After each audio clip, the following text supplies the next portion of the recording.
Unmute చేయండి, మ్యూట్లో ఉంది మీ. రాష్ట్రం మొత్తంలో ఎక్కడ చూసినా గానీ ఇప్పుడు విపరీతమైనటువంటి నిరసనలు ఆందోళనలతో అట్టుడుతున్నటువంటి పరిస్థితి ఉంది.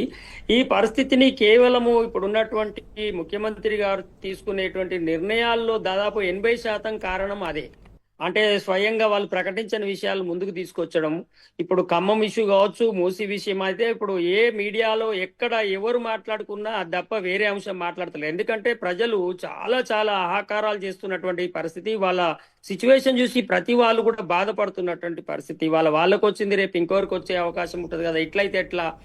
ప్రభుత్వమే ఒక అనుమతి ఇచ్చి ఆ అనుమతిని అప్పుడు ఇచ్చినాం కాబట్టి ఇప్పుడు దాన్ని మార్చిన మేము కొత్తది తీసుకొస్తామంటే ఎవరికి జీవితాలకు గ్యారంటీస్ ఉన్నాయి? ఇప్పుడు ఏది పడితే అది రూల్ తీసుకొచ్చి ఇప్పుడు పాత రూల్ లేదు ఇప్పుడు కొత్తది మొదలైందని అంటే అది ప్రజలకి ఆందోళనకరమైనటువంటి పరిస్థితి ఉంది. అది చాలా అదొకటైతే రిటైర్డ్ అయిన కార్మికులకు డబ్బులు రాకపోవడం, డైరెక్ట్ గా ముఖ్యమంత్రి గారే రోజు 1000 కోట్ల రూపాయలు ఇవ్వాలి ఎక్కడి నుంచి ఇస్తామని చెప్పి ప్రకటించడము.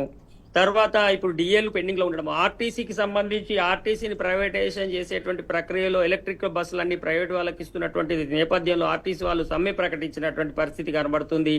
ఈ రైతులకు నీళ్లు లేవు, కరెంటు లేదు, విద్యార్థులు నిరుద్యోగులు పెద్ద ఎత్తున రోడ్ల మీదకి వచ్చి వాళ్ళ ఆందోళనలు చేస్తున్నటువంటి పరిస్థితి ఉన్నది.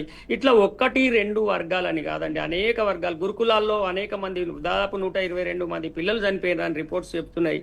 అక్కడ సరిగైన ఆహారం లేదు, ఇబ్బంది ఉన్నదని చెప్తున్నారు. ఇట్లా అనేక సమస్యలతో మొత్తము రాష్ట్రం అంతా సతమతమవుతున్నటువంటి పరిస్థితులలో కొత్తగా ఏవేవో కొత్త ప్రాజెక్టులు పథకాలు అవి ఇప్పుడు అమలయ్యి ఇప్పుడు ప్రజలకి అందుబాటులోకి వచ్చేవి కావు. అవి ఎప్పుడైతాయో తెలియదు, వాటికి 1000 కోట్ల రూపాయలు డబ్బులు లేవు.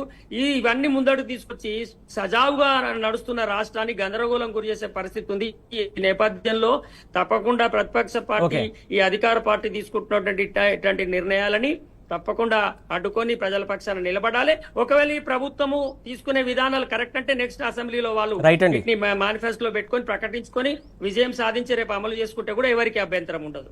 రైట్ అండి, థ్యాంక్ యూ అండి విజయానంద్ గారు, thank you so much. Thank you అండి నరసింహారెడ్డి గారు, థ్యాంక్ యూ సో మచ్. మొత్తం చూస్తున్నాం కదా, అయితే అనేక సమస్యలు రాష్ట్ర వ్యాప్తంగా అగ్నిగుణంగా మారుతున్నటువంటి అంశం, అసెంబ్లీలో చాలా అంశాలు ప్రస్తావించాల్సినటువంటి అవసరం ఉందని చెప్తున్నటువంటి అంశం ఇది. వాటి వార్తలు వాస్తవాలు. Keep watching tea news.